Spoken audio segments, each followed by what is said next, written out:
नमस्कार विद्यार्थियों, श्री श्याम कॉलेज की ऑनलाइन क्लासेज में आपका स्वागत है। इस क्लास में हम बीए बीएड सेकंड ईयर तथा बीए फर्स्ट ईयर के लिए जलवायु विज्ञान में हम पढ़ रहे हैं वर्षा। पिछले अध्याय में हमने बादलों के बारे में पढ़ा था, किस प्रकार बादलों का निर्माण होता है और बादल कितने प्रकार के होते हैं, उनसे किस प्रकार वर्षा होती है, उन चीज़ों के बारे में हमने पढ़ा था। अब हम पढ़ेंगे जल वर्षा या वर्षा के बारे में हम पढ़ेंगे, रेनफॉल के बारे में हम पढ़ेंगे।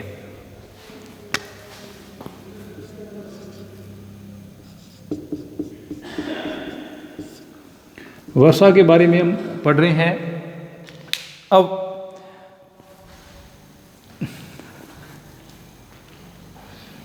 वर्षा के बारे में हम पढ़ रहे हैं और वर्षा के किस प्रकार से मेघ शिखरों का निर्माण होता है, किस प्रकार से वर्षा हो रही है और कौन कौन से जो कारक हैं और कौन कौन से प्रकार हैं जो वर्षा के लिए उपयोगी हैं और वर्षा में सहायक होते हैं, उनके बारे में हम पढ़ेंगे।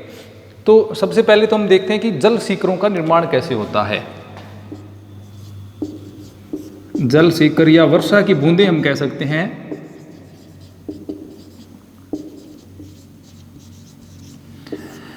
रेन ड्रॉप्स यानी जल शिखर का निर्माण कैसे होता है। अब जैसे कि हम जानते हैं कि वर्षा जल वर्षा के लिए अस्थायी जो उष्ण आर्द्र वायु होनी चाहिए और इसके अलावा वायुमंडल में असंख्य मात्रा में आर्द्रताग्राही जो केंद्र हैं वो होने चाहिए, यानी उष्ण आर्द्र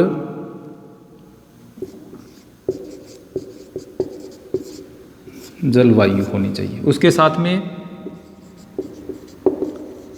असंख्य आर्द्रता ग्राही क्या होने चाहिए,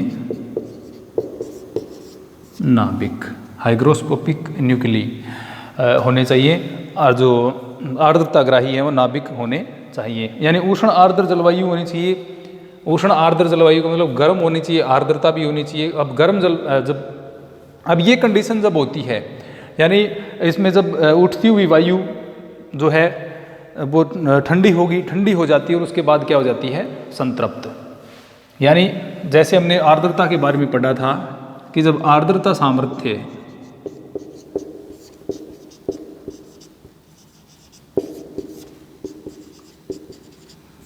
100% हो जाता है तो वायु क्या हो जाती है, संतृप्त।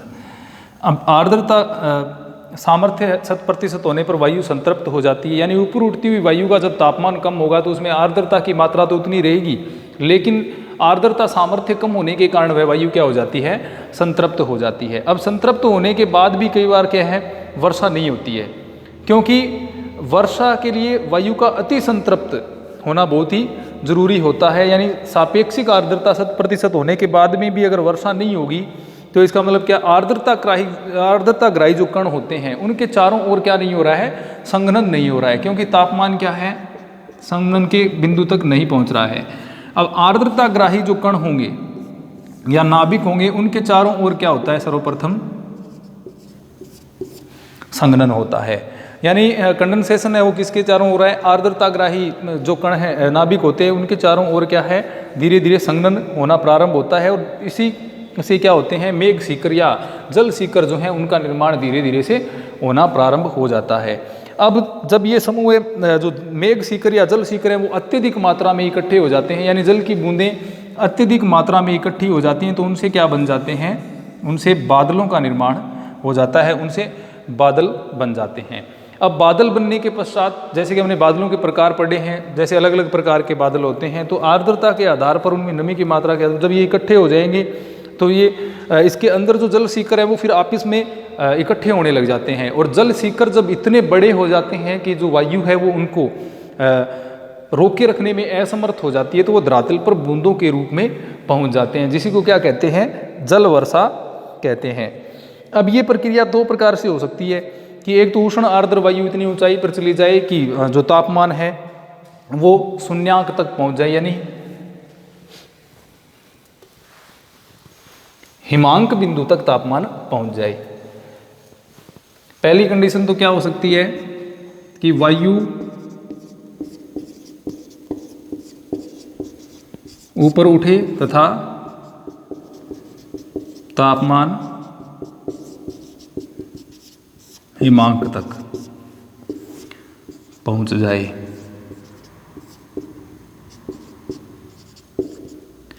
यानी तापमान है वो हिमांक बिंदु तक है वो पहुंच जाए, वायु के ऊपर उठने से तापमान हिमांक बिंदु तक पहुंच जाए।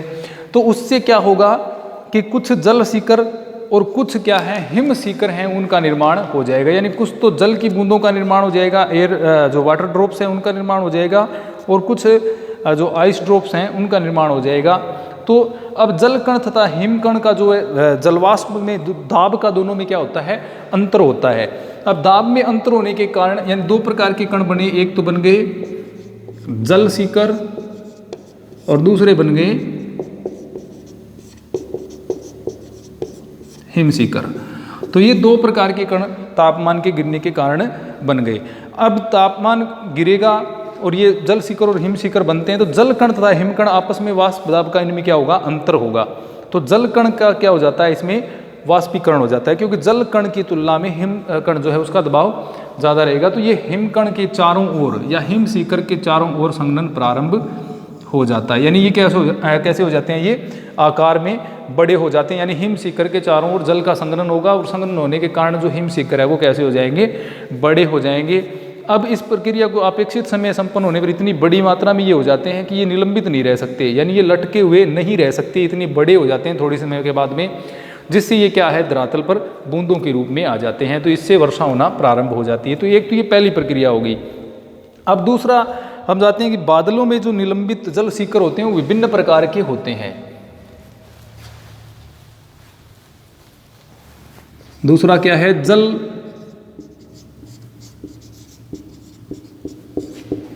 सीकरों का आकार भिन्न भिन्न होता है। अब जल सीकरों का आकार भिन्न होता है, यानी एक दूसरे से क्या होते हैं, ये कोई बड़ा होता है कोई छोटा होता है। छोटे बड़े जल सीकर, अब छोटे जो जल सीकर हैं वो क्या है, ये मेघ सीकर आपस में मिल जाएंगे और आपस में ये क्या है, अब जब ऊपर से जल सीकर भिन्नता वाले आकार के कारण आपस में मिलते हैं तो इनके आकार में क्या हो जाती है, वृद्धि हो जाती है। यानी जल सीकर है वो धीरे धीरे क्या हो जाते हैं, आपस में टकरा करके बड़े हो जाते हैं। अब इनसे क्या होता है, जो आपस में टकरा करके ये बड़ी बूंदों का निर्माण कर लेते हैं, बड़े जल सीकरों का निर्माण कर लेते हैं। अब बड़े जल सीकर जो होते हैं वो आपस में मिलकर के ज़्यादा मात्रा में जब ये आपस में मिलेंगे तो इनसे क्या बन जाएगी, बूंदें बन जाएगी। और जब ये इनकी मात्रा इतनी अधिक हो जाएगी कि जो वायु है वो इनको निलंबित रखने में, यानी इनको लटकाए रखने में, अपने साथ रखने में असमर्थ हो जाती है, और ये जल की बूंदों के रूप में धरातल पर गिरने लगते हैं, जिससे क्या होती है, वर्षा होती है, जिसे हम क्या कहते हैं, जल वर्षा हम जिसे कहते हैं,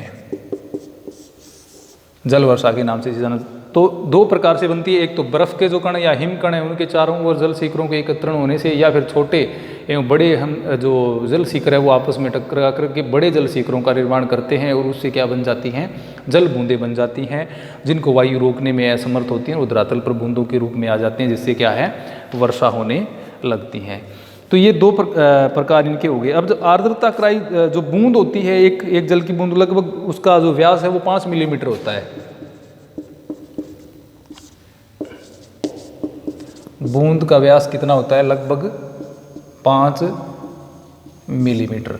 अब इस 5 मिलीमीटर में छोटे छोटे अगर हम हिम सीकरों की बात करें तो लाखों की संख्या में इसमें क्या है, मेघ सीकर होते हैं, छोटे छोटे हिम सीकर होते हैं, जो कि अत्यधिक गति के साथ धरातल पर आते हैं। अब जितनी ज़्यादा बूंदें बड़ी हो जाएंगी उतनी ज़्यादा वर्षा होगी, उतनी तीव्र गति से वर्षा होगी, जिसको हम बौछार या मूसलाधार वर्षा के रूप में जानते हैं। यानी जितने बड़े कण उतनी तीव्र वर्षा, जिसको बौछार या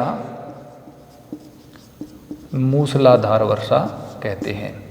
तो ये तो हमने देखा भी वर्षा की बूंदों का निर्माण किस प्रकार से होता है, वर्षा की जो बूंदें हैं वो किस प्रकार से बनती हैं। अब इसमें हम देखेंगे जो वर्षा के प्रकार कौन कौन से हैं, तो वर्षा के प्रकारों के बारे में हम देखेंगे। अब जैसे कि हम जानते हैं कि जल वर्षा के लिए वायु को ऊपर उठना पड़ता है। अब जब सापेक्षिक आर्द्रता या आर्द्रता के साथ वायु जब ऊपर उठती है तो उसकी आर्द्रता सामर्थ्य घट जाता है, क्योंकि तापमान क्या हो जाता है, घट जाता है। तापमान घटने से जो आर्थिक जो सामर्थ्य है वायु का, तो वो सामर्थ्य क्या हो जाता है, घट जाता है। अब सामर्थ्य, आर्द्रता सामर्थ्य घटने के कारण क्या हो जाता है, उसमें सापेक्षिक आर्द्रता की मात्रा बढ़ जाती है और वायु धीरे धीरे क्या हो जाती है, 100% संतृप्त हो जाती है। अब संतृप्त होने के कारण उसमें जो जल शिखर हैं उनसे बूंदों का निर्माण होता है और उन बूंदों के निर्माण से क्या है, वर्षा होती है। अब ये हमें देखना है कि वर्षा यानी एक तो संघनन होने के लिए वायु का ऊपर उठना आवश्यक है, ऊपर उठेगी उसके बाद में वो सापेक्षिक आर्द्रता 100% होगी और उसमें वर्षा होगी। तो ऊपर उठने के लिए यानी वायु को ऊपर उठाने में कौन कौन से कारक उत्तरदायी होते हैं, उनके आधार पर हम वर्षा को अलग अलग भागों में बांट सकते हैं। यानी कौन से ऐसे कारक हैं जिनसे जो वायु है वो धरातल से ऊपर उठती है। तो ये सबसे महत्वपूर्ण कारक होता है, यानी ऊपर उठना। तो इसमें पहला कारक हो सकता है धरातल के गर्म हो जाने से वायु हल्की होकर के संवहन धारा के रूप में ऊपर उठती है। पहला कारक क्या है, धरातल के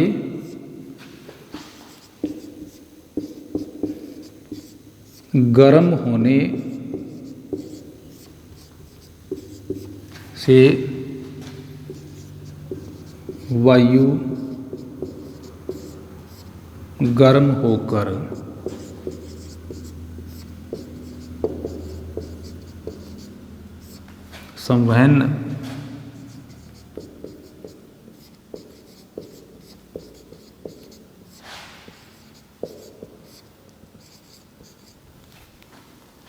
संवहन धारा के रूप में ऊपर या संवहन तरंग के रूप में ऊपर उठती है। एक तो ये पहला प्रकार हो गया, यानी धरातल पर सूर्य की किरणें पड़ेंगी, धरातल गर्म होगा, धरातल गर्म होगा, तापमान बढ़ेगा, तापमान बढ़ेगा तो वायु हल्की होकर के फैलेगी और फैले के हल्की वायु है वो ऊपर उठेगी, यानी कन्वेक्शनल करंट का निर्माण होगा, संवहन धारा का निर्माण होगा। ये तो पहला प्रकार हो गया, ये संवहन धाराओं का निर्माण होना। दूसरा, जो वायु चलती है तो उसके मार्ग में अगर कोई पर्वत वगैरह आ जाते हैं तो उनके सहारे ऊपर उठती है। तो दूसरा है हवा पर्वत के सहारे ऊपर उठती है। दूसरा कारण हवा के ऊपर उठने का, हवा पर्वत के सहारे ऊपर उठती है। ये दूसरा कारण हो गया कि पर्वत के सहारे हवा का ऊपर उठना। पहला तापमान के कारण, दूसरा पर्वत के सहारे। अब इसके अलावा जो हवा ऊपर उठ सकती है वो है चक्रवातों में, वाताग्र या सीमांत के सहारे क्या है, गर्म वायु है वो ऊपर उठती है। कैसे,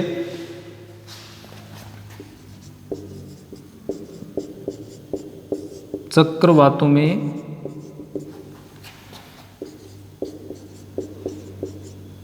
वाताग्र या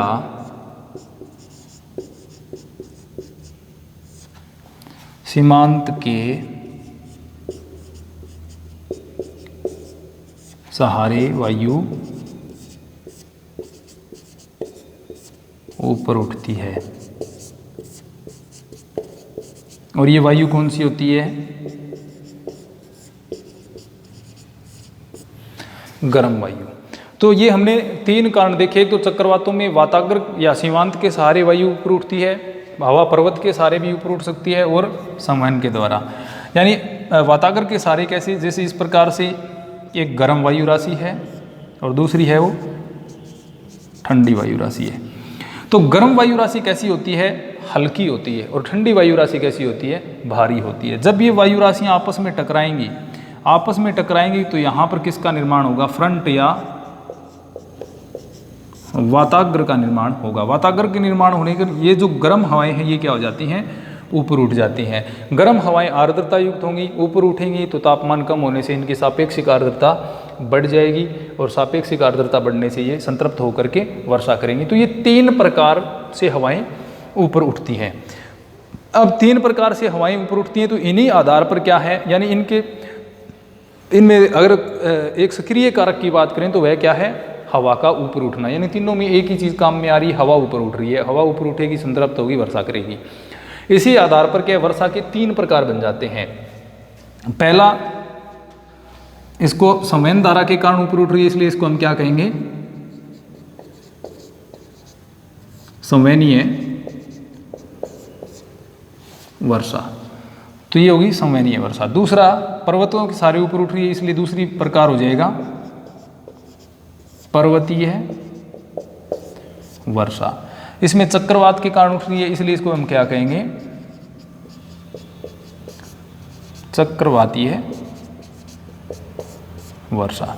तो ये 1, 2 और 3 वर्षा के प्रकार हो गए, यानी संवहनीय वर्षा, पर्वतीय वर्षा और चक्रवातीय वर्षा। तीनों के कारण साथ में दिए हुए हैं, तो ये 3 प्रकार की वर्षा बनती हैं।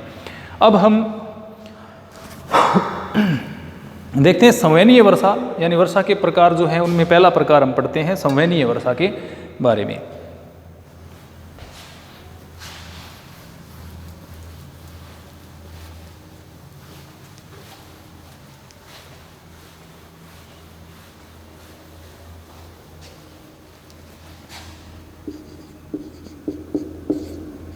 वर्षा के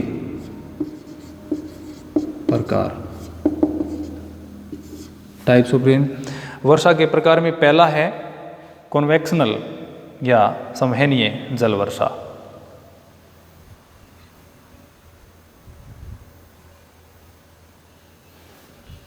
संवहनीय या संवाहनीय वर्षा।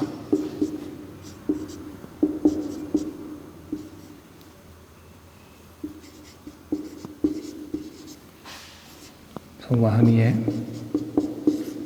वर्षा।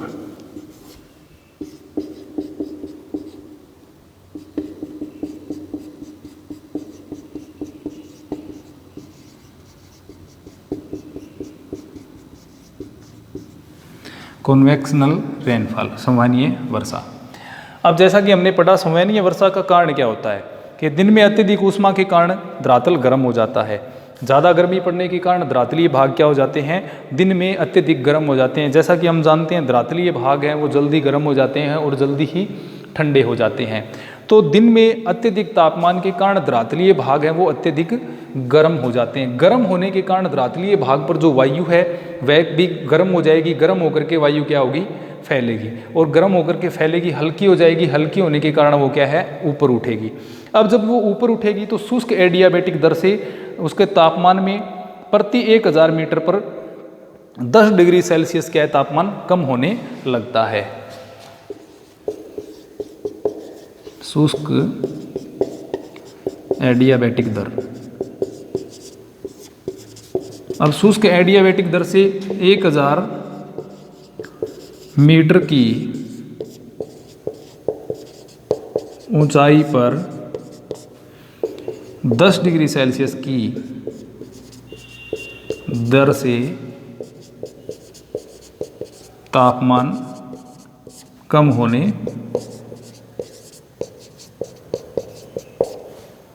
लगता है। अब तापमान जब कम होगा तो वायु में क्या प्रारंभ हो जाएगा, धीरे धीरे, यानी अब जैसे जैसे ऊपर बढ़ेगी वायु ठंडी हो जाएगी, उसकी सापेक्षिक आर्द्रता बढ़ जाएगी। यानी तापमान कम होगा तो क्या होगा, सापेक्षिक आर्द्रता बढ़ेगी। सापेक्षिक आर्द्रता में हमने पढ़ा था तापमान कम होने पर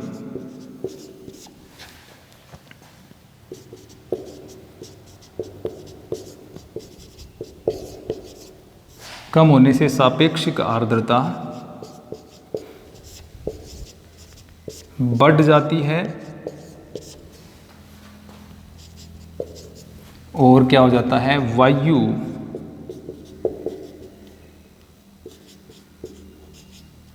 संतृप्त हो जाती है, यानी पूर्णतः जलवाष्प से वायु भर जाती है।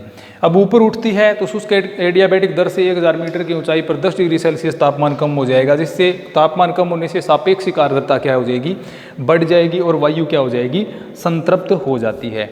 यानी जो संघनन की गुप्त ऊष्मा है वो किस में मिल जाती है, वायु में मिल जाती है। और वायु ऊपर उठने के साथ साथ एक सीमा पर पहुंच जाती है जहाँ पर वायु का तापमान है जो वहाँ स्थित तापमान है उसके बराबर हो जाता है। इस अवस्था में जो सबसे पहले बादल बनते हैं वो कौन से होते हैं, कपासी बादलों का निर्माण होता है। कपासी बादल बनते हैं। तो संवहन के कारण क्या हो जाता है कपासी बादल बनने लग जाते हैं। और कपासी बादल बनने के बाद क्या है, अब संघनन प्रारंभ हो गया, कपासी बादल बन गए, अब तीव्र वर्षा प्रारंभ हो जाती है। अब ऊपर उठती हुई जो वायु है वो शीघ्र ही ठंडी हो जाती है। शीघ्र ठंडी होने के कारण यानी बहुत जल्दी बड़ी मात्रा में जल सीकरों का निर्माण होता है, कपासी बादल बन जाते हैं और यहाँ पर शीघ्रता से ताप कम होता है और वर्षा कैसी होती है, मूसलाधार।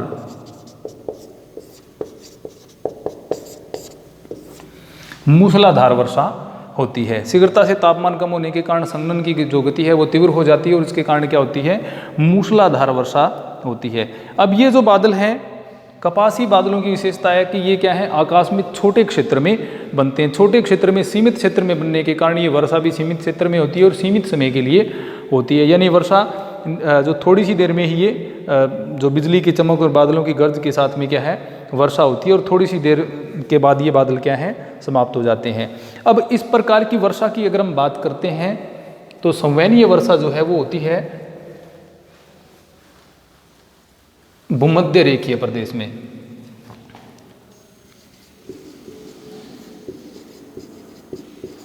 इस प्रकार की वर्षा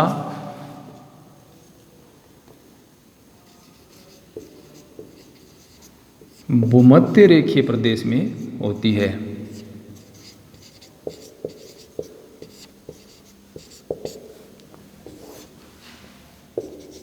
और ये कब होती है, प्रतिदिन दोपहर के बाद। तो इस प्रकार की वर्षा भूमध्य रेखीय प्रदेश में प्रतिदिन दोपहर के बाद होती है, क्योंकि भूमध्य रेखीय प्रदेश है वहाँ पर सूर्य की किरणें सीधी पड़ती हैं, जिसके कारण क्या है, धरातल जल्दी गर्म हो जाता है और संवेदन तरंग उत्पन्न हो जाती हैं और वो ऊपर उठ करके शुष्क एडियाबैटिक दर से उनका तापमान कम होता है और शीघ्रता से वर्षा करती हैं कपासी बादलों के साथ में।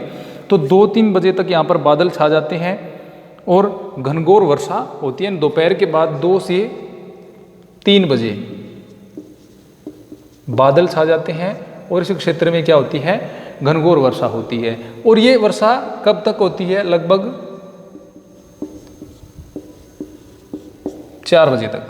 तो 4 बजे तक ये वर्षा लगभग होती है। उसके बाद ये वर्षा क्या है, रुक जाती है और आकाश क्या हो जाता है, साफ हो जाता है, उष्णता कम होने लग जाती है। भूमध्य रेखीय प्रदेशों में इस प्रकार की जो वर्षा है वो लगभग दिन में होती रहती है, यानी रोजाना इस प्रकार की वर्षा भूमध्य रेखीय प्रदेशों में होती है। इसी कारण क्या है, इस प्रदेश में उष्णता, जो वायुमंडल में आर्द्रता है वो ज़्यादा बनी रहती है। अब अधिकांश जो जल है वो बह करके नदियों के द्वारा सागरों में चला जाता है। इस प्रदेश में भूमि के क्षरण की, अपरदन की समस्या बहुत ही ज़्यादा होती है, क्योंकि यहाँ पर प्रतिदिन तीव्र गति से अत्यधिक वर्षा होती है। कई बार जो समशीतोष्ण प्रदेश हैं वहाँ पर भी जो संवहनीय वर्षा देखने को मिलती हैं। अत्यधिक ताप की कुछ एक परिस्थितियों में ऐसी स्थितियाँ हैं वो देखने को मिलती हैं। कई बार जो रेगिस्तानी भाग हैं वहाँ पर भी संवहनीय वर्षा हो जाती है, लेकिन वायुमंडल में आर्द्रता का होना उसके लिए आवश्यक होता है। लेकिन मुख्यतः अगर हम बात करें तो संवहनीय वर्षा है वो कहाँ होती है, भूमध्य रेखीय प्रदेश में। तो संवहनीय वर्षा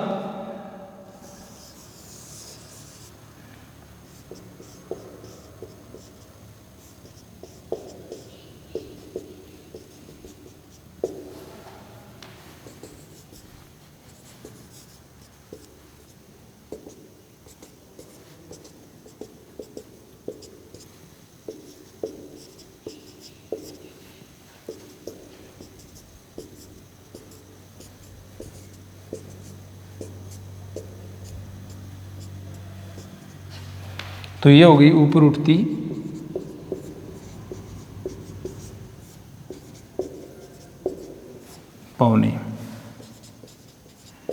पवनें ऊपर उठती हैं, बादलों का निर्माण करती हैं और तापमान कम होने के कारण ये क्या करती हैं, वर्षा। तो ये क्या है, संवहनीय वर्षा या कन्वेक्शनल रेनफॉल इसको हम कहते हैं। तो संवहनीय वर्षा में जो पवनें हैं वो धरातल की गर्मी के कारण यानी तापमान के अधिक होने के कारण क्या है, हल्की गर्म होकर के फैल करके ऊपर ये उठती हैं और उसके बाद तापमान कम होने से ये वर्षा करती हैं।